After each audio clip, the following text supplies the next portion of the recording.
Bonjour, voilà, ça se confirme. Le soldat Gilad Shalit devrait être libéré aujourd'hui même, et bien entendu, il faut s'en réjouir, puisque c'est un être humain, et en plus de ça, c'est un franco-israélien, donc qui heureusement ne va pas perdre la vie, et va surtout faire la joie de sa famille en retrouvant donc les siens, qui doivent vraiment s'inquiéter pour lui depuis 5 ans.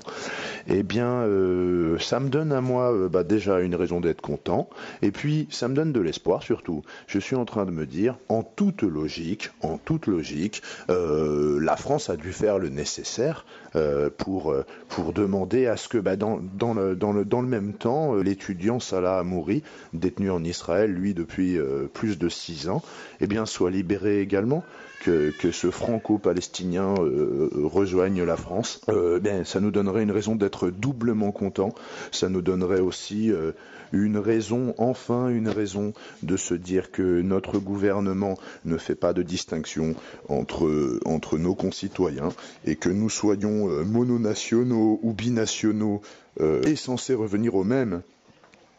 Pour notre gouvernement, qui aurait pu ici saisir l'occasion de rappeler à la France, dans son ensemble, que nous sommes avant tout des citoyens français, absolument égaux les uns avec les autres, que nous ne sommes absolument pas réductibles à nos communautés. Voilà, ça permettait de cesser de jouer les communautés les unes contre les autres au profit de l'unité nationale.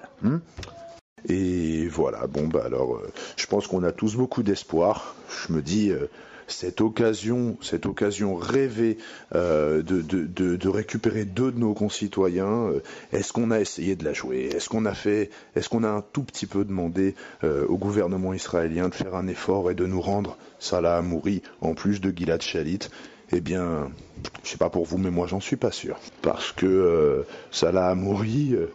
J'en ai pas entendu parler, pas une seule fois, quand ils ont expliqué les termes de l'accord qui allait faire libérer Gilad Shalit en échange de 1000 prisonniers palestiniens, si j'ai bien compris, par paquet de 500. Ils nous ont dit que la France gardait pourtant le cœur et les yeux tournés vers tous les Français détenus à travers le monde.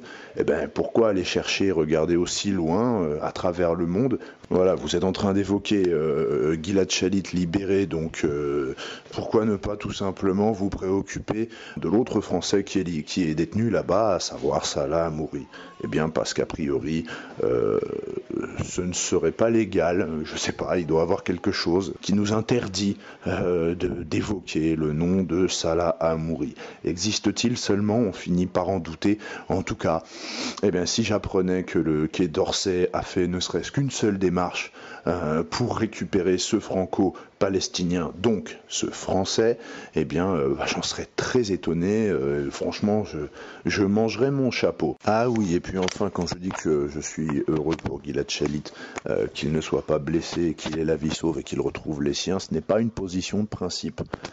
C'est réellement un humain qui se réjouit de la survie d'un autre humain.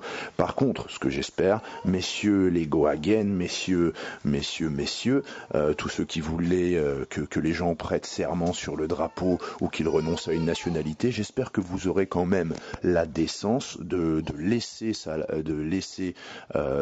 Gilad Shalit se reposer et de laisser Salah Hamouri se reposer également si un jour il revenait en France, avant bien sûr de leur demander de jurer fidélité à la France et de renoncer respectivement à leur nationalité israélienne et palestinienne.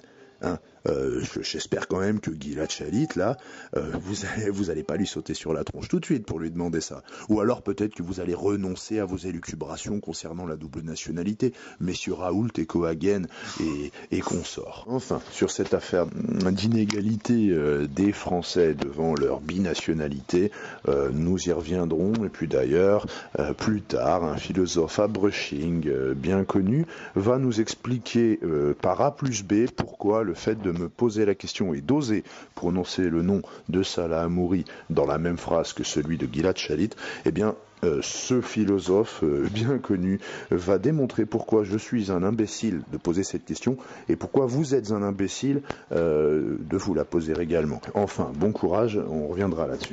Pourquoi nous demandent les imbéciles dont parlait à l'instant Claude Lanzmann, tant d'émotions autour du soldat Chalit. N'est-ce pas le lot de toutes les guerres de produire des prisonniers de guerre et le jeune caporal Tanquis